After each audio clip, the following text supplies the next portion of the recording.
Good morning, everyone. It's as usual a pleasure to be able to speak in front of you. I realize that everything we did in the past years has led us here now.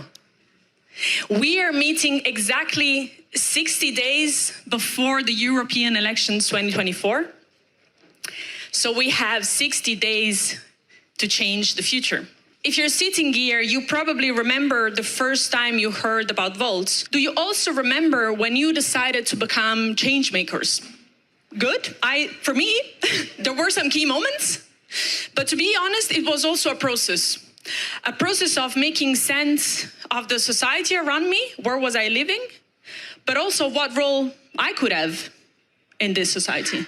Of me deciding to be either a passive spectator, maybe being a little bit less stressed, yes, but just looking at what was happening and maybe arguing that someone should do something about it, or being an active agent of change. Join forces with others to create an alternative vision to the one that was being proposed to me and that is proposed to you every day.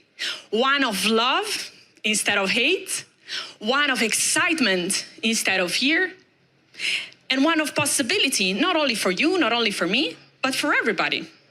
To create this change, we created Volt. And you all know how the story goes, right? 3 young Europeans meet and have this genius idea, let's create a pan-European party. This is a beautiful story, but to me, it's very incomplete. It tells very little of how we create Volts every day, of how you create Volts every day.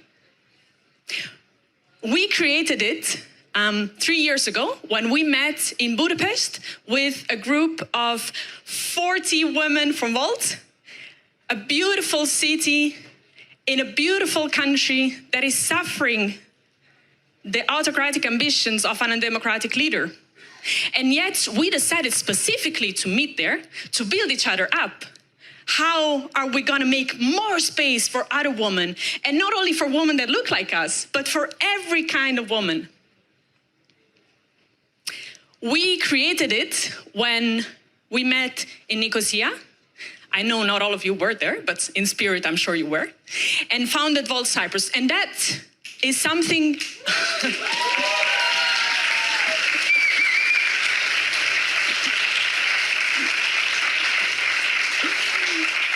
Now I know where my Cyprus team is. But the reason why I'm mentioning this is because this is one of the examples of historic things that we did, right?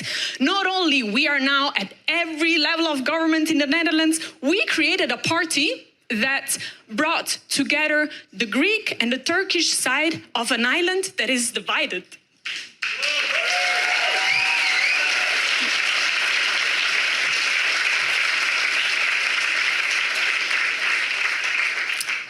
We created Volt when we started the biggest experiment of co-creation of an electoral program ever tried. The program is called Moonshot Program. That's the level of ambition we have.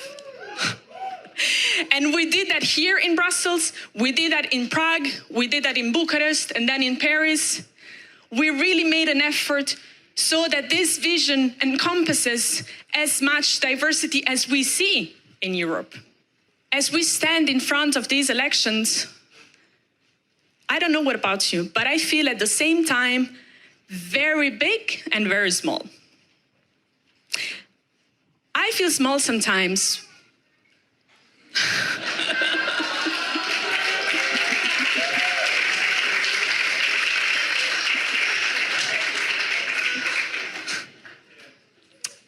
This makes it harder.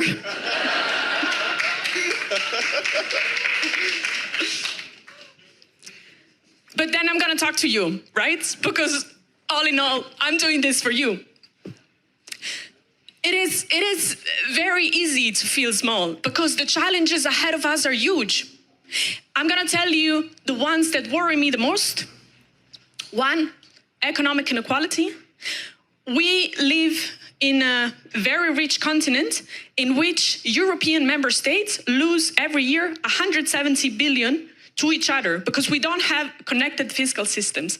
And this means that while corporations get richer and richer and richer and have the means to control the information you receive and therefore the choices you make, our hospitals get defunded, our education is understaffed, and public transportation is an option if you live in a Northwest European urbanized area. 2, climate change. 2024 is just April and has already broken every record when it comes to rising temperatures. This is so terrible, so disruptive, that scientists are looking at the models they built, are looking at the forecast they built, and they don't make sense anymore. And 3, of course, democracy. So imagine you are struggling to find a good job, and politics tells you that you need to deserve support. You need to deserve. What do you need to deserve? You don't need to deserve anything. You deserve support just because you're alive.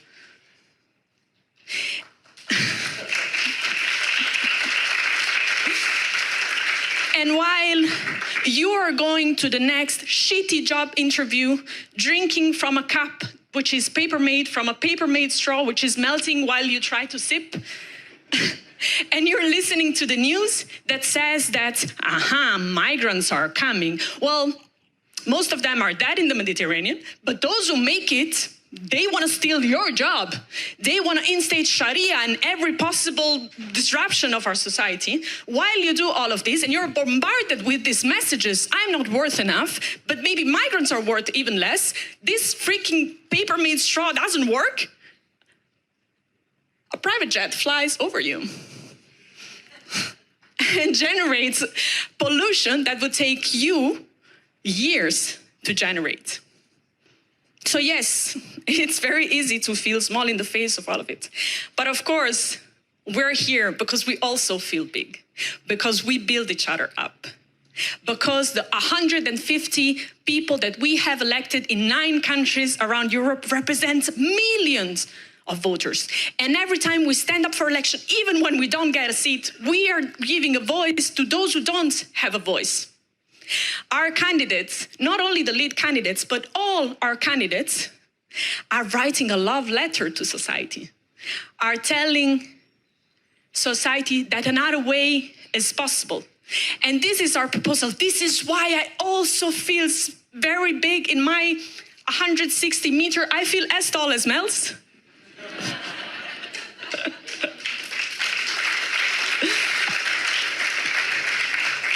Because I know, I've learned together with you that another future is possible. That is not only possible, that we're building it every day.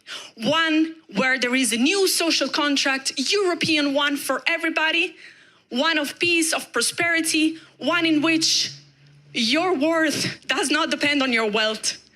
And the easiest way to get rich is not because your parents are rich. One in which we can thrive together and make sense of our differences. One in which we are enabled to thrive. So thank you for building this vision of Europe with us, a Europe that thrives and a future that is bright ahead of us. Thank you.